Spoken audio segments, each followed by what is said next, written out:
Ram one गमन पथ पर सियासत गरमा गई है। रायपुर के संस्कृति मंत्री अमरजीत भगत का बड़ा बयान आया है। उन्होंने कहा है कि राम वन गमन पथ में रोड़ा अटका रही है बीजेपी। साथ ही कहा है कि छत्तीसगढ़ में राम भक्ति पर प्रश्न चिन्ह खड़े कर रही है बीजेपी। कालनेमी की तरह भेष बदल रही है बीजेपी। उन्होंने साथ में यह भी कहा कि भेष बदलकर राज्य के विकास को रोकना चाहती है बीजेपी। मंत्री भगत के बयान पर बीजेपी ने पलटवार किया है और बीजेपी प्रदेश अध्यक्ष अरुण साव का बयान इस पर सामने आया है और उन्होंने कहा है कि राम भक्त कौन है ये जनता अच्छे से जानती है। कांग्रेस ने हमेशा विकास को रोकने का काम किया है, बीजेपी है राज्य में विकास का पर्याय। तो अब वार पलटवार शुरू हो गया है। तो इस वक्त की बड़ी खबर आपको बता रहे हैं कि संस्कृति मंत्री अमरजीत भगत का बड़ा बयान सामने आया है। आजकल भारतीय जनता पार्टी के नेतागण इस कोशिश में हैं कि किस प्रकार से राम वनगमन पथ में रोड़ा खड़ा करें और छत्तीसगढ़ में राम भक्ति पे प्रश्न चिन्ह खड़ा करें। देखिए, विकास के काम में अवरोध डालने का काम हमेशा कांग्रेस पार्टी ने किया है। विकास की पर्याय तो केवल भारतीय जनता पार्टी है और कौन राम भक्त हैं ये जनता अच्छे से जानती है।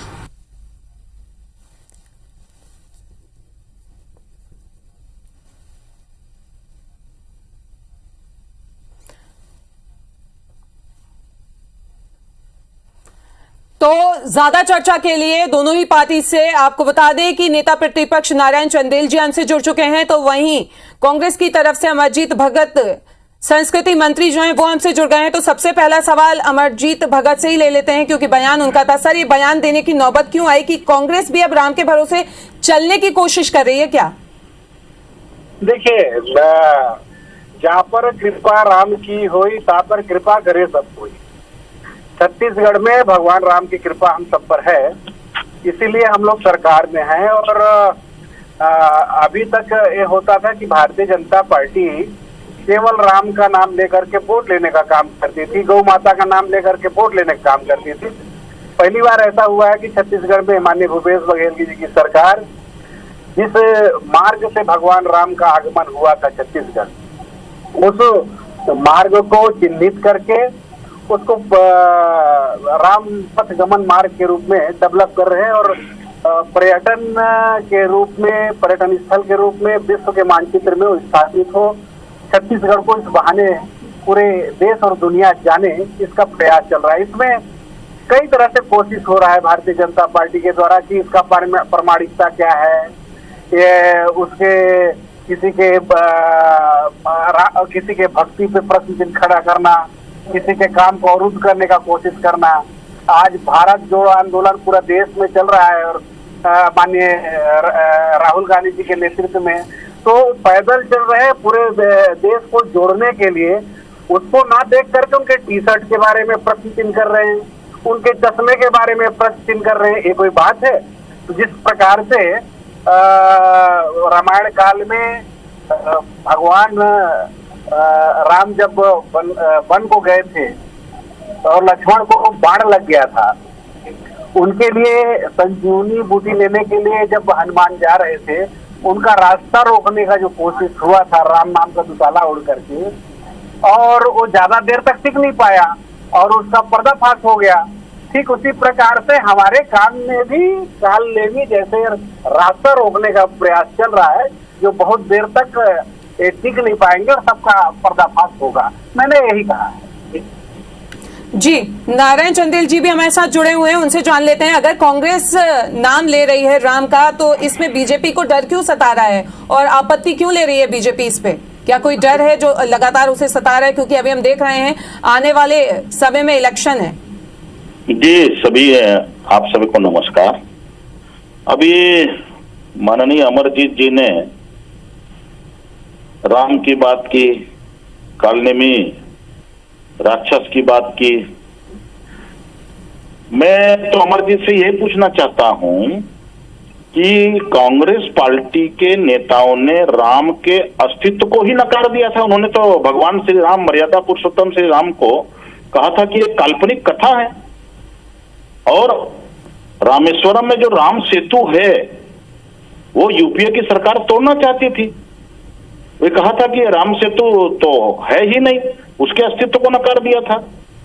तो जिस मर्यादा पुरुषोत्तम श्री राम के अस्तित्व को कांग्रेस ने पहले नकार दिया था, उसको काल्पनिक कथा कहा। आज वो राम की बात कैसे कर रहे हैं? मुंह में राम, बगल में छुरी। तो ये पूरा देश जानता है, पूरी दुनिया जानती है कि कांग्रेस के नेताओं के कथनी और कथनी में कितना अंतर है। भगत जी क्या कहेंगे इस पे? आप जवाब वो भी मांग रहे हैं। देखिए चंदेल जी अपना पक्ष उन्होंने रखा है और अपनी बात कही है। मैं तो चंदेल जी को खाली स्मरण दिलाना चाहूंगा कि हिंदुस्तान के स्वप्न दृष्टा और स्वतंत्रता आंदोलन के नेतृत्वकर्ता महात्मा गांधी जी, जिनके हम अपने आदर्श मानते हैं और हमारे जो स्वतंत्रता आंदोलन के प्रेरणा और उसके नेता वही रहे। जब उन्होंने आंदोलन शुरू किया तो प्रार्थना में उन्होंने सबसे पहले हे राम से हे राम उनका जो प्रार्थना है उससे उनकी शुरुआत होती थी। तो आप किस तरह से हमको राम विरोधी स्थापित करना चाहते हैं? हमारे हर नाम में अमरजीत जी, अमरजीत जी, जी जी। अरे बापू ने तो हे राम कहा था, लेकिन कांग्रेस पार्टी के नेताओं ने यूपीए सरकार के समय मर्यादा पुरुषोत्तम भगवान श्री राम के अस्तित्व को ही नकार दिया था। ये बात सही है कि नहीं है, ये बताइए मुझे आप। चंदेल जी देखिए, ये बात इस बात पे भी जब चर्चा छिड़ी है तो आपको भी संज्ञान होगा कि कल हमारे लीगल सेल ने एक नोटिस जारी करके उसमें साक्ष्य और प्रमाणिकता मांगा है। तो अरे भाई, ये नोटिस की बात मैं नहीं कर रहा हूँ, मैं तो आपके नोटिस में ला रहा हूँ, आपका दिल और दिमाग के नोटिस में ला रहा हूँ कि आप लोगों ने राम सेतु के अस्तित्व को नकारा था कि नहीं। राम सेतु को आप लोगों ने तोड़ने का प्रयास किया था।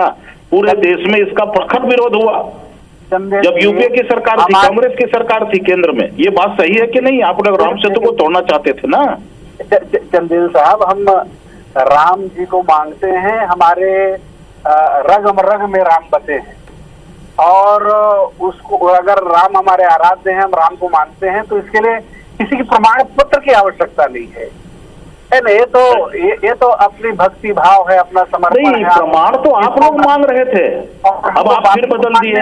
देखिए, कांग्रेस पार्टी गिरगिट की तरह अपना रंग लाती है, रंग बदलते रहती है।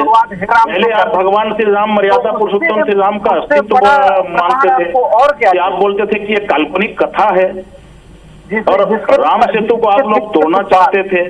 फरमान जारी हुआ भारत सरकार का जब यूपीए की सरकार थी, जिसके दिन मानते हैं कि राम को मानते हैं। राम को मानना अच्छी बात है, सबको मानना चाहिए, पूरा देश में बल्कि दुनिया को मानना चाहिए। मानते हैं जी। और आपका जो प्रश्न लोग खड़ा करते हैं ना, राम का उपयोग आप लोग केवल वोट मांगने के लिए करते हैं, गौ माता का उपयोग केवल वोट मांगने के लिए करते हैं। और हम वास्तव में उनको जो सम्मान देना चाहिए, उनके प्रति जो समर्पण है, जो भावना है, उसको प्रदर्शित और स्थापित करने का काम माननीय भूपेश बघेल जी कर रहे हैं। तो उसमें कहीं रोड़ा अटकाने जैसी बात और कालनेमी में जो रास्ता रोकने जैसे जो काम किया, तो वो नहीं होना चाहिए। बिल्कुल। तो हमसे बातचीत करने के लिए आप दोनों का बहुत बहुत शुक्रिया।